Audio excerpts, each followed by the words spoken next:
नमस्कार, स्वागत है आपका एग्जाम अफेयर्स में। मित्रों, भारतीय काव्य शास्त्र से संबंधित 40 प्रश्नों की महत्वपूर्ण श्रृंखला के साथ आपके सामने हाजिर हुआ हूं। तो देर ना करते हुए स्टार्ट करते हैं। पहला क्वेश्चन, अवस्थानुकृति नाट्यम किसने कहा है? ऑप्शन ए मम्मट ने, बी धनंजय ने, सी विश्वनाथ ने, डी भरत मुनि ने। तो मित्रों, इसका सही आंसर है ऑप्शन बी धनंजय ने। धनंजय ने अवस्थानुकृति नाट्यम कहा है। बढ़ते हैं दूसरे क्वेश्चन की ओर।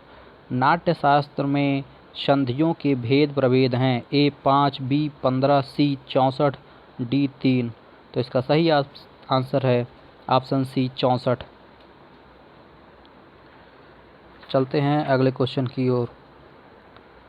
वस्तुनेता रसस्तेषां भेदकः किस आचार से संबद्ध है? मम्मट से, बी धनंजय से, सी भामह से, डी विश्वनाथ से। तो मित्रों, इसका सही आंसर है ऑप्शन बी धनंजय से। चौथे क्वेश्चन की ओर बढ़ते हैं।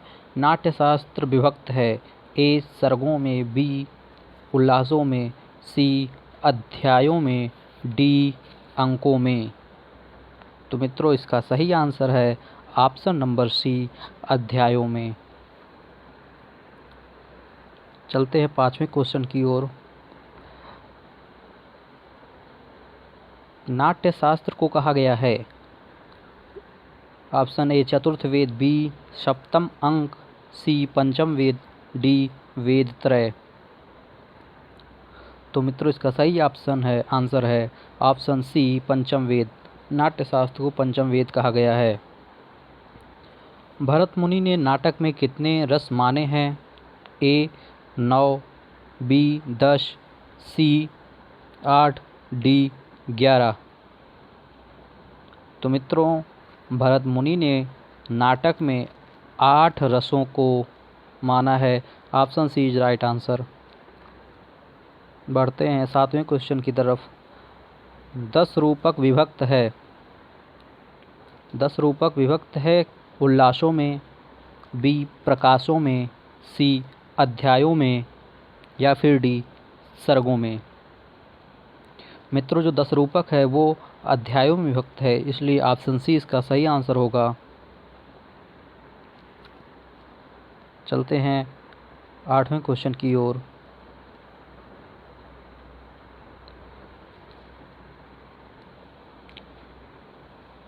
पृथिकार्तः स्वरपात्रं भूषितः निःशेष परिजनं देवा विलसत्करेणुगहनं सम्प्रति संभावयोः सदनं। प्रस्तुत श्लोक में अलंकार है। मित्रों, यहाँ पे स, श और स लगातार 3 बार आने के कारण इसमें वर्ण साम्यम अनुप्रास से अनुप्रास अलंकार होगा। Option B is right answer. चलते हैं 9वें क्वेश्चन की तरफ।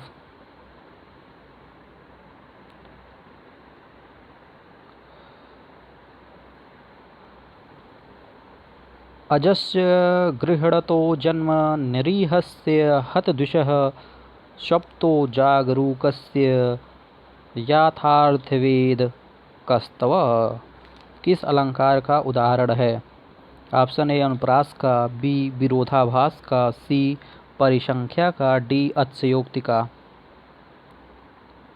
तो मित्रों, इसका सही आंसर है विरोधाभास का। Option B is right answer. चलते हैं 10वें क्वेश्चन की ओर। अतादृशी गुणीभूत व्यंग्यं व्यंग्ये तु किस काव्य का लक्षण है? ए उत्तम काव्य का, बी मध्यम काव्य का, सी निम्न काव्य का, डी इनमें से कोई नहीं। तो मित्रों, इसका सही आंसर है ऑप्शन बी मध्यम काव्य का। क्वेश्चन नंबर 11 की तरफ चलते हैं। आयुर्घृतम यह किसका उदाहरण है? शुद्ध शोरपा का, बी लक्षण लक्षणा का, सी साध्य वशाना लक्षणा का, डी इनमें से कोई नहीं। तो आर्या आयुर्घृतम जो है वो शुद्ध सारोपा का उदाहरण है। तो ऑप्शन ए इसका सही आंसर होगा। संकेत गृह का प्रमुख साधन है? ए लोक व्यवहार, बी सत्य, सी असत्य, डी ज्ञान। तो इसका सही आंसर है ऑप्शन ए लोक व्यवहार। बढ़ते हैं 13वें क्वेश्चन की तरफ।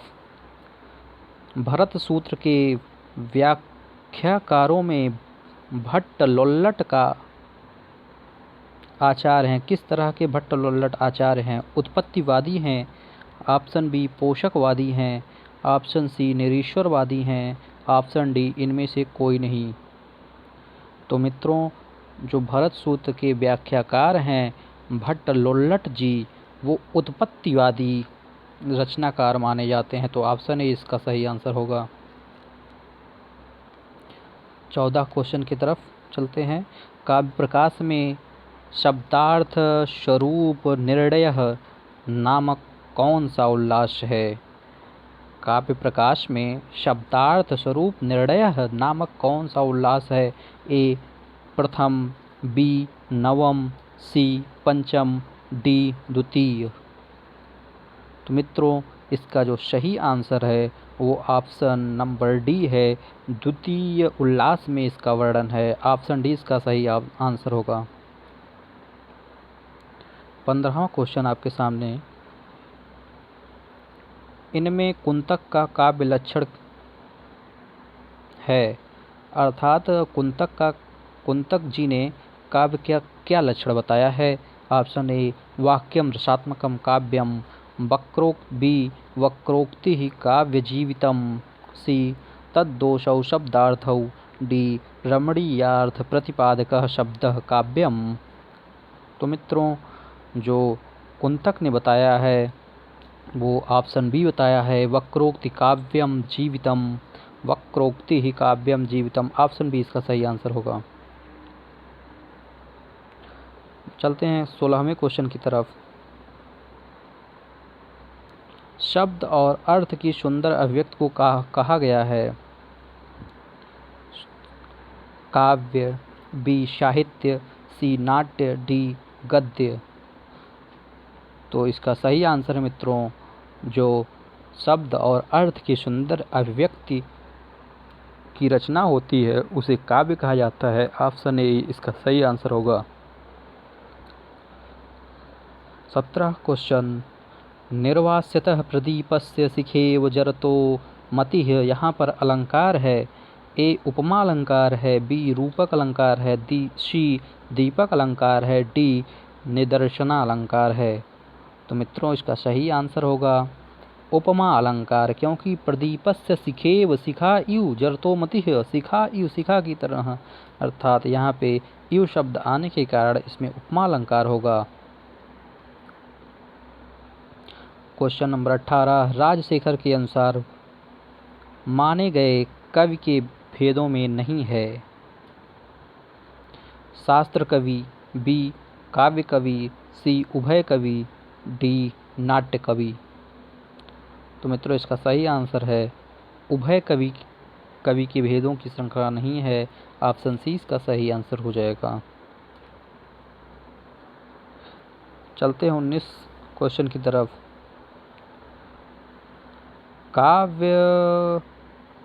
काव्यरसादिमद वाक्यम श्रुतम सुख विशेषकृत, काव्य सुखम रश्मिदम वाक्यम श्रुत सुख विशेषकृत, यह वाक्य का लक्षण है। किसने दिया है? चंडीदास ने, विश्वनाथ ने, सौधोदन ने, या फिर डी मम्मट ने। तो इसका मित्रों सही आंसर होगा सौधोदन ने। ऑप्शन सी इसका सही आंसर होगा। रस गंगाधर आप किसका ग्रंथ है? रस गंगाधर क्षेमेंद्र का, बी जयदेव का, सी पंडित जगन्नाथ का, डी वामन का। तो मित्रों जो रस गंगाधर काव्य है वो पंडित राज जगन्नाथ का ग्रंथ है। Option C is right answer. चलते हैं क्वेश्चन नंबर 21 की तरफ। रस गंगाधर जो रचना है पंडित राज जगन्नाथ की वो किसमें विभक्त है?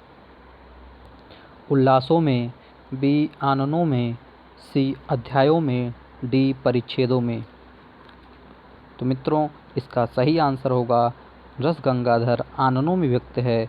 ऑप्शन बी इसका सही आंसर होगा, आननों में। वस्तु च द्विधा किस ग्रंथ से संबद्ध है? ए काव्य प्रकाश से, बी साहित्य दर्पण से, सी दस रूपक से, डी रस गंगाधर से। तो मित्रों इसका सही आंसर होगा दस रूपक से। दस रूपक से ये संबंधित है। ऑप्शन सी इसका सही आंसर होगा। बढ़ते हैं क्वेश्चन नंबर 23 की तरफ। 10 रूपक में कितने रूपों का वर्णन है? ए 8 का, बी 10 का, सी 18 का, डी 6 का। तो मित्रों इसके नाम से ही स्पष्ट है 10 रूपक, अर्थात इसमें 10 रूपकों का वर्णन है। इस प्रकार ऑप्शन बी इसका सही आंसर हो जाएगा।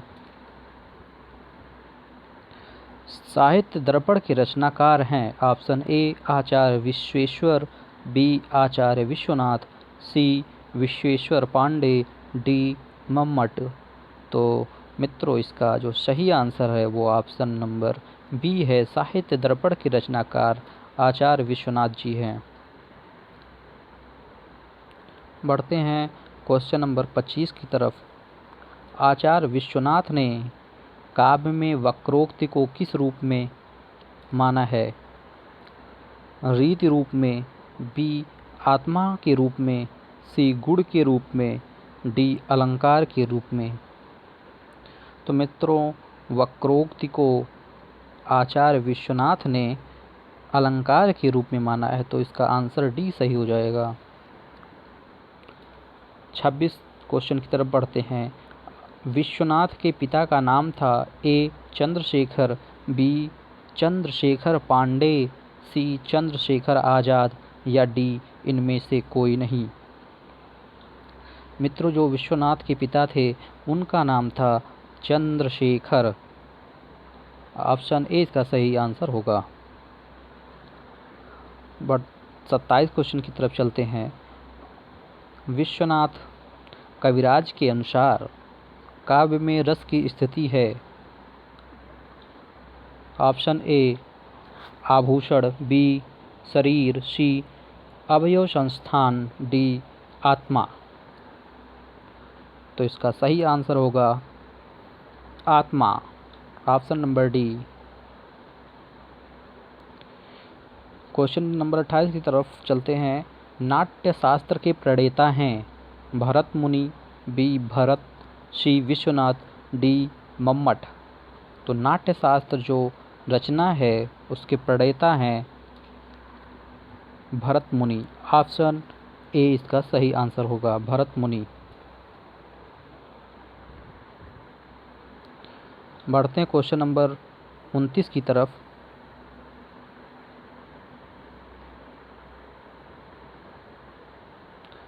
आचार्य वामन के काव्य की क्या परिभाषा दी है? आचार्य वामन की काव्य परिभाषा है वाक्या सात्मा ध्वनि ही, बी शब्दार्थो सहितम काव्यम, सी रीतिरात्मा काव्यस्य, डी रमणीयार्थ प्रतिपादकः शब्दः काव्यम। तो मित्रों इसका सही आंसर होगा रीतिरात्मा काव्यस्य। Option C is right answer. कथानक के भेद हैं। ए 2 भेद हैं, बी 3, सी 9, डी 27। तो मित्रों इसका सही आंसर होगा कथानक के 27 भेद हैं। ऑप्शन डी इसका राइट आंसर होगा, ऑप्शन डी। बढ़ते हैं क्वेश्चन नंबर 31 की तरफ। नांदी प्रयुक्त होता है काव्य में, चंपू काव्य में, सी गद्य काव्य में, डी नाटक में। तो मित्रों जो नांदी होता है, नंदन्ति देवता इति नांदी कहा गया है नांदी के बारे में, तो ये नाटक में प्रयुक्त होता है। ऑप्शन डी इसका सही आंसर होगा।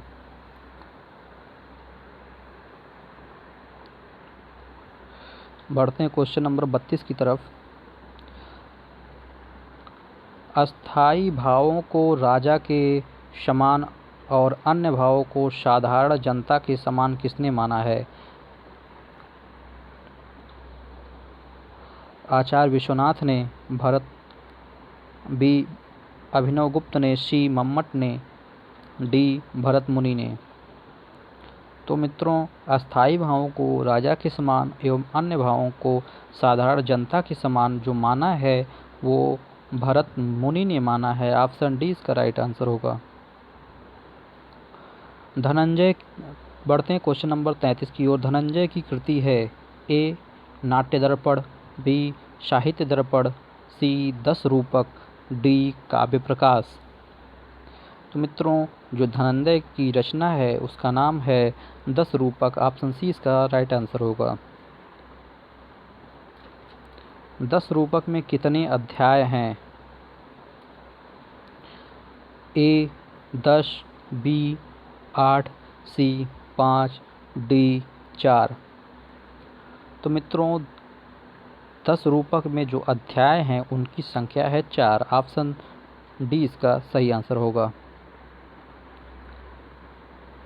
बढ़ते हैं क्वेश्चन नंबर 35 की तरफ। आचार्य विश्वनाथ के काव्य पारिभाषिक शब्दावली है। ऑप्शन ए वाक्यम रसात्मकम काव्यम, बी रमणीयार्थ प्रतिपादकम काव्यम, सी वक्रोक्ति काव्य जीवितम, डी तद्दोषौ शब्दार्थौ सगुणवानलंकृति।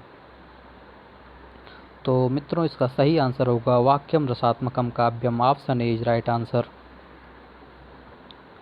बढ़ते हैं क्वेश्चन नंबर 36 की तरफ। आचार्य विश्वनाथ ने मुख्यतः किस आचार्य की परिभाषा का खंडन किया है? ऑप्शन ए मम्मट की, बी दंडी की, सी कुंतक की, या फिर डी आनंदवर्धन की। तो इसका सही आंसर है मम्मट की। Option A is right answer. 37 number question की तरफ चलते हैं। विश्वनाथ थे ए शैव, बी वैष्णव, सी शांकर, डी इनमें से कोई नहीं। तो मित्रों जो विश्वनाथ जी थे वो वैष्णव धर्म को स्वीकार करते हैं, वैष्णव धर्म को मानते हैं। तो इसका बी ऑप्शन सही हो जाएगा। ध्वनि संप्रदाय के जन्मदाता हैं। 38 नंबर क्वेश्चन को देखिएगा। ध्वनि संप्रदाय के जन्मदाता हैं ए आनंदवर्धन, बी कुंतक, सी मम्मट, डी इनमें से कोई नहीं। तो मित्रों जो ध्वनि संप्रदाय के जन्मदाता हैं वो आनंदवर्धन हैं। ऑप्शन ए इसका सही आंसर होगा। बढ़ते हैं 39 नंबर क्वेश्चन की तरफ। ध्वन्यालोक विभक्त है। ध्वन्यालोक विभक्त है। ऑप्शन ए अध्यायों में, बी परिच्छेदों में, सी उद्योतों में, डी उल्लासों में। तो मित्रों जो ध्वन्यालोक रचना है वो आनंदवर्धन की रचना है। इसका सही आंसर होगा उद्योतों में विभक्त है। ऑप्शन नंबर सी इसका सही आंसर होगा। बढ़ते हैं आज के लास्ट क्वेश्चन की तरफ। ध्वन्यालोक लोचन के लेखक हैं ए अभिनवगुप्त, बी आनंदवर्धन, सी वामन, डी कुंतक। तो ध्वन्यालोक लोचन के जो लेखक हैं वो अभिनवगुप्त हैं। आंसर ए इसका सही होगा। तो मित्रों आज की जो 40 प्रश्नों की काव्य शास्त्रीय श्रृंखला थी वो आज यहीं समाप्त होती है। अगला अंक का कल लेकर आएंगे। तब तक के लिए बहुत बहुत धन्यवाद। वीडियो देखने के लिए आपका मंजिल ने हौसलों से कहा, तेरी बस की बात नहीं। हौसलों ने मंजिल की आंखों में आंखें डाल के बोला, चल झूठी, तेरी इतनी औकात नहीं। Thank you for watching video. Thank you.